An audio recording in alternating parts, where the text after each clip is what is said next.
Hey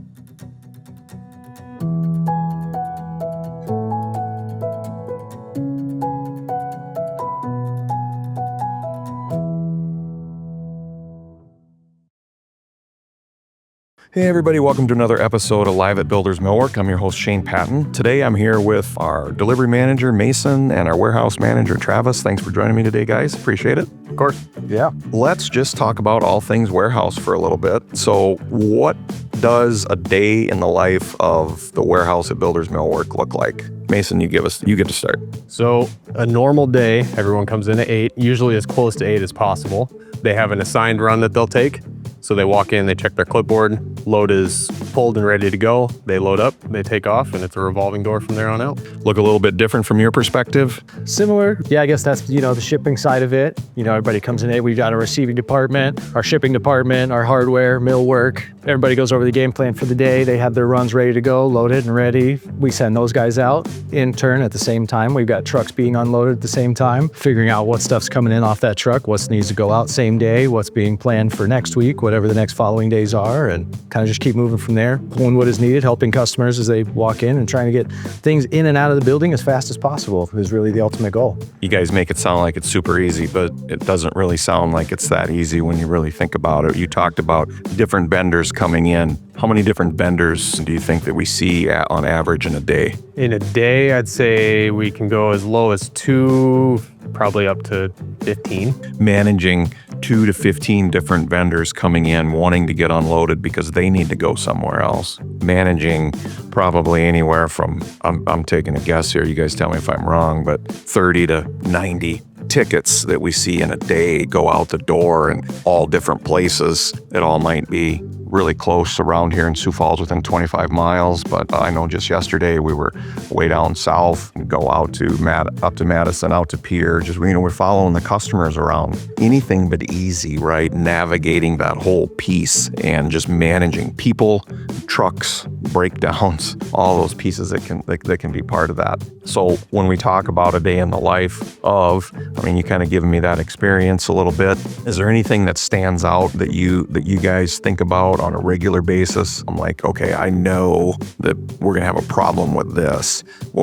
Anything that you guys talk to together that on a real regular basis that helps like keep flat spots off the tire, if you will? I think a big part of what we do is the people, the people that work for us in the warehouse, people that are out delivering. Main goal is make sure they're getting product. Obviously, we want our customers to be happy and have product that's intact, undamaged, being taken out to job sites, but also them doing it safely and making sure our trucks are on the road and getting to where they're supposed to be without having any hiccups there. I think that's probably one of the hardest things day to day is just making sure that everybody goes out, comes back home, and gets to go see their families at the end of the day. But in reality, there's the monotonous stuff, the everyday millworks, the everyday window packages that are going out that are kind of that kind of stuff. But there's a lot of Sioux Falls is growing, it's getting bigger, and not everything's right inside of town here. So, navigating the challenges of making it out an hour past here and making sure we have the drivers that are DOT certified that can do those runs, and coordinating all of that with the volume that we have going out makes it challenging, and finding the right people to execute those positions is yeah, absolutely. I was a conversation. Actually looking at a report the other day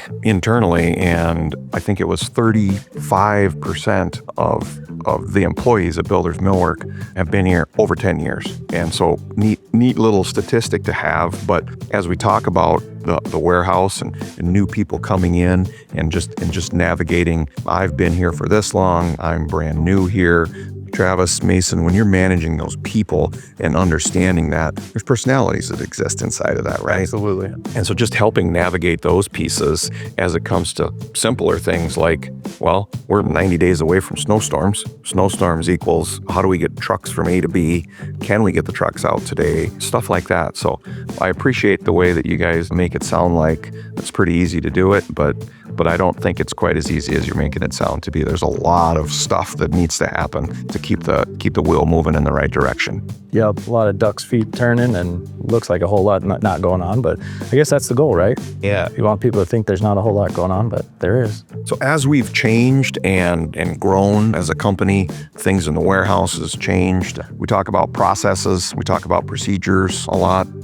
What process that exists back and from a warehouse standpoint, from a delivery standpoint, are you guys most proud of? I would say our ability to, from the time it comes in to the time it goes out, the amount of eyes that touch a product and the amount of hands that touch a product to make sure that double check is what the product is supposed to be. Cool. Travis? Safety first. Hey, absolutely. It's important. We're super big, heavy, awkward pieces, individual windows that weigh north of 700 pounds. And we got to go through, because it rained 2 inches yesterday, we got to navigate that through wheel ruts and mud and stuff about it. It's super important that, that we're thinking about that, and we're thinking about our people, because they are the most important piece of it. And we can't deliver anything without people. So when it comes to processes, guys, and we talk about the growth that Builders Millwork's experienced over the last few years, we know we've had to change some things. So let's talk about some SOPs, if you will, or some processes that we've put in place that you guys have seen work. Jason, I'll let you go first. So there's a double check that exists. So we have our positions in the warehouse that get the orders ready.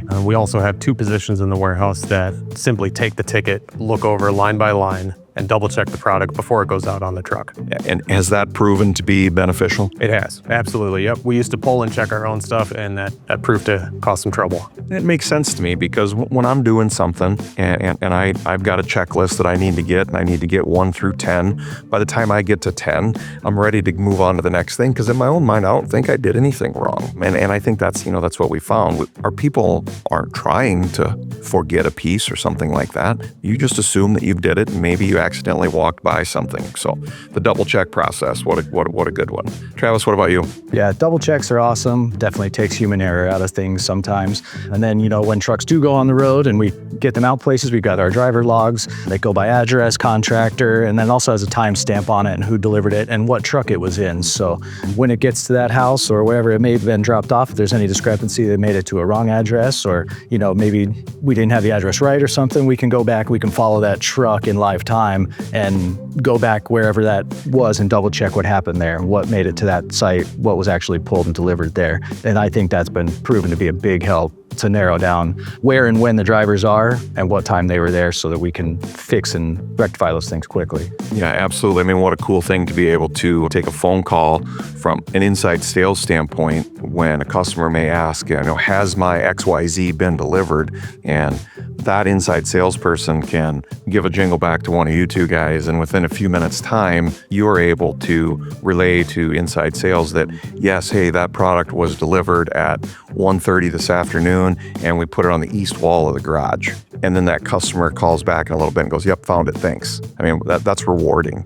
But that doesn't happen without the experience that goes along with, we understand there's a need for all of that stuff to happen. Hey guys, can you share a time with me of maybe when we did something where as a warehouse team, as a group, that we went above and beyond where we needed to go to help provide some satisfaction for a customer? Sure. So we do sell some pretty large patio doors that 2 people physically cannot lift. We have sent up to 6 guys to go unload those before, as well as getting help from the contractors as well. But safety on those, making sure, 1, the product doesn't get damaged, but most importantly, that guys aren't getting hurt or crushed from a patio door. Travis, how about you? Well, in addition to, kind of assisting contractors with deliveries, setting patio doors, things like that, if they need some assistance, our service team does a great job. When they go out, obviously we want a place to look better than it was when we first got there, whether that be replacing glass or putting on a good slab or, fixing something that wasn't working right. I know Tim does a great job when he goes out, and I've gotten multiple phone calls from him from when he goes to a house to say work on a patio door. He's there to adjust a big Marvin patio door. And the next thing I hear from the contractor, the homeowner, they call me and say, well, he checked every other of the 20 doors in the house. He lubed them up, and it wasn't even your product that you sold to us. But he just took the time to make sure everything's working right for our sake, to make sure our house is the best it can be. And I think that's a big piece that, keeps people coming to us. And what a great thing to have, that phone call come back in and being able to relay that information back to the service guy and taking the time to let the customer know that the understanding that goes, they spent a lot of money, they got a problem, we took care of the problem. But not only did we take care of the problem, we went over and above, helping set a patio door. Doesn't seem like much, but save that contractor oodles of time.